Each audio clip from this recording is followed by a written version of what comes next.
Packers are making me extremely mad. Irritated, frustrated, a lot of adjectives to describe how I'm feeling about the Packers at this point. I was a Packers fan growing up. You know, my brother was originally the first one that was the big Packers fan. It's like, well, why do you like the Packers, Spencer? He's just, I like the colors, and it's just like, okay, I guess we're Packers fans now. Growing up in South Florida, I guess we're Packers fans now. And over time, the innocent acknowledgement of why we actually like the team turned into a true fandom. We actually did become Packers fans. We got to watch Brett Favre and Aaron Rodgers equally both come in and play the Dolphins in those seasons growing up whenever they did come to town. So, I mean, obviously now I work in sports. I have an unbiased mentality, and I'm neither here nor there. I don't really have my fandoms anymore. But with that being said, the Packers are still making me extremely frustrated and mad. And there's a saying that says the best or the worst action sometimes is inaction. Or the most detrimental action that you can do is not acting at all. Something along those lines. There's that saying that gets thrown around a lot that could be paraphrased or phrased a million different ways. Paralysis by analysis. Detrimental action is inaction. Yada, yada, yada. I've been waiting and sitting at my desk, watching all of these transactions go through in the NFL, seeing all these different teams make all these different moves. Heck, earlier in the show, we dedicated a full segment to giving grades to the AFC West. And I'm waiting for the Packers to make a move because you would think that the Packers, literally a couple of drives and a couple of mistakes away from making the Super Bowl, they would realize what they need to do to actually make that final leap and actually benefit off of the MVP quality play that Aaron Rodgers has been providing the Packers for not only last season, but years before that. And still, they do nothing.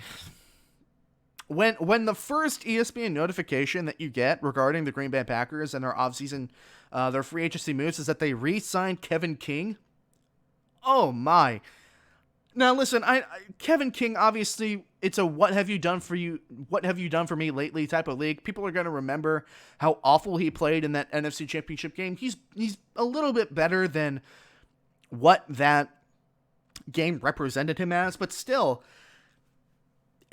a lot of these are just re-signings, and it's like everybody seems to know what the Packers should do apart from the Green Bay Packers. And yeah, fans can turn into GMs. Everybody wants to be the GM of their favorite team. Everybody thinks that they know what is the right thing to do. You see it in social media comments all the time. All these people pretending to be GMs, and hell, I'm not doing much different here. I'm just, I have a little bit more context and a little more understanding because I work in sports, but that doesn't necessarily make me that much different than anybody else. But even still, the solution is so simple as to how the Green Bay Packers can make it back to the Super Bowl and win a Super Bowl and actually benefit and have Aaron Rodgers' incredible Hall of Fame caliber performance pay off. Everybody knows what to do except the Green Bay Packers. And it's irritating the absolute you-know-what out of me. Now, understandably, the cap space wasn't there for Green Bay. The cap space wasn't really there. They had to let go of Lindsey. Lindsey signed with the Chargers. Bakhtiari was injured. He may not be the same again. There are problems, with the offensive line in Green Bay. Probably need to address that in the draft. But what's the one thing that everybody's asking for the Green Bay Packers to do? Get some wide receiver help. Please give Aaron Rodgers a weapon and actually allow him to run that offense at a level in which he's not relying upon receivers that would probably be number 3 or number 4 guys in different systems. And I guess all of this anger in me as a watcher, as an analyst, as an unbiased media personality is coming from the fact that everybody understands what the Packers need to do and they're just not doing it. They're just so stubborn in not making free agency moves, even if that one free agency move can make the difference. Hell, I mean, the Miami Dolphins signed Will Fuller to a 1-year, $10 million contract. You don't have $10 million to take on a 1-year flyer on Will Fuller, who you were going to trade for at the deadline? You really mean to tell me that you don't have the money to take a $10 million flyer on Will Fuller, who, if he's great, he's great.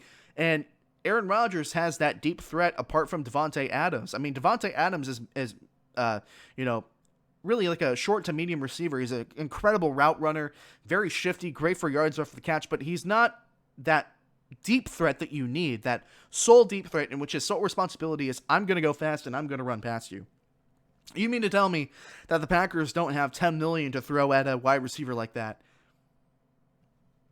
I mean, they regardless of whether or not they did or they didn't, they're instead deciding to spend that money on re-signing Kevin King, re-signing Mercedes Lewis, re-signing Aaron Jones, which, granted, I talked about this when the signing actually happened.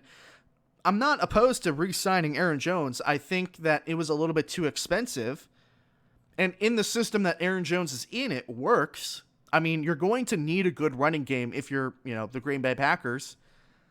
It's up north. It gets cold. The ball gets harder to throw sometimes. It gets hard, And, in the system, Aaron Jones has gotten results for the Packers. But to, give that much money away to Aaron Jones to re-sign him, again, you couldn't find some money to give to a wide receiver this offseason or give to a better tight end this offseason. You couldn't get a single weapon apart from somebody that was already in your organization. And, okay, you could say, well, maybe the Packers are going to draft somebody this offseason. They're going to draft a wide receiver. They're going to draft offensive weapons. They're going to draft some help to fill some depth positions. It's like, well, you would think that, but you also thought they were going to take a wide receiver last year, and they drafted Jordan Love in the first round, which the further we go along, the more that pick looks like it is the stupid pick that everybody thought it was. I don't know if I'm just ranting for my sake at this point, or I'm ranting just to get it all out of me. The Packers are ticking me off, man. It's like poking a bear with a stick, and you expect that bear to go and attack you, but instead that bear's looked at you and said, "Hey, what's up, bro? You got some ice cream for me?" You're poking the Packers. You're like, do something, please, for the love of God. You need to do something. Every sign points to the fact that you should do something and that you will do something, but you poke the sleeping bear, and the bear's just like, I'm good, I try not to go on many rants like this because, it could come off as an incoherent and unorganized piece, but maybe it's the 5% of Packer fan in me that still exists that's driving all of this out of me. I mean, the Chicago Bears have made better decisions this offseason. Well, okay, park the brakes. Maybe I won't go that far. But again, inaction is the worst type of action, and I just feel like the Packers are pissing away Aaron Rodgers' last remaining seasons in Green Bay. They should have had more Super Bowl wins than just the one win in 2011 by now. Wouldn't you think? Hey everyone, thank you so much for watching this segment from the Hard Headed Sports Podcast. You've heard what I've had to say, now I'm interested to hear what you think as well. If you enjoyed this highlight from the show and want to watch more highlights from the show as they come out after the show's completion, you should definitely subscribe to the YouTube channel, and if you're interested in listening to the entire show in its full-length entirety, you should follow the show on Spotify, Apple Podcasts, Google Podcasts, and Anchor. Thank you so much for watching. I will see you all very soon.